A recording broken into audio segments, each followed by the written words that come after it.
So I had the terrible misfortune of experiencing my first ever anxiety attack during DukeEngage in Kolkata, India. We were about 10 days in and everything was perfect. It was my first ever trip abroad and it was amazing. I loved the food and I loved seeing all the people as we drove through the city. I loved the places that we'd gotten to visit on our enrichment trips, and I was really starting to like my roommate and my other friends that I'd made. My school placement was amazing. It was everything I dreamed of. Basically, everything was just exactly what I hoped for. So I woke up that morning and I was doing my new routine of texting my mom and my boyfriend before they went to bed back in the States. And it's going well, and I love you, good night. And my mom asks me, have you looked at flights yet for your study abroad next fall? And it hit me. Whoosh. There were so many things I had to do. I had to plan for study abroad, and I had to talk to my host families for study abroad.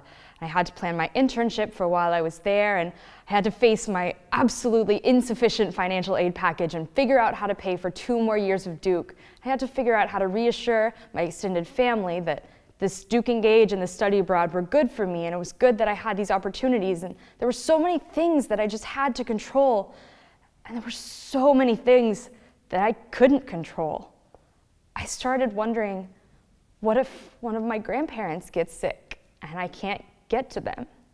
What if my mom or my sisters or my boyfriend get hurt and I can't come back from India to be with them? Worse, what if I get hurt and I'm in the middle of this crazy city without any of the people who love me most? I was freaking out.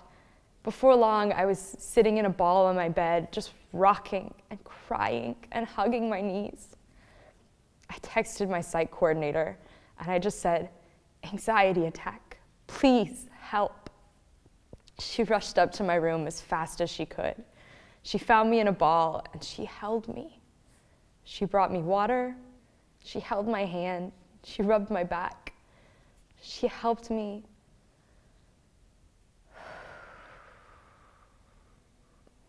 Breathe.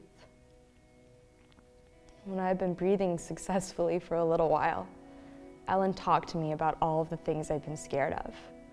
She let me acknowledge that these were real fears and it was okay to be afraid. But she also helped me realize that there were some things that I just had to have faith and courage about. I couldn't control it all as much as I wanted to. Most importantly, she made me realize that even though I was away from the people who loved me most, I was still surrounded by people who cared about me, who wanted me to be okay, and who would help me if I just asked.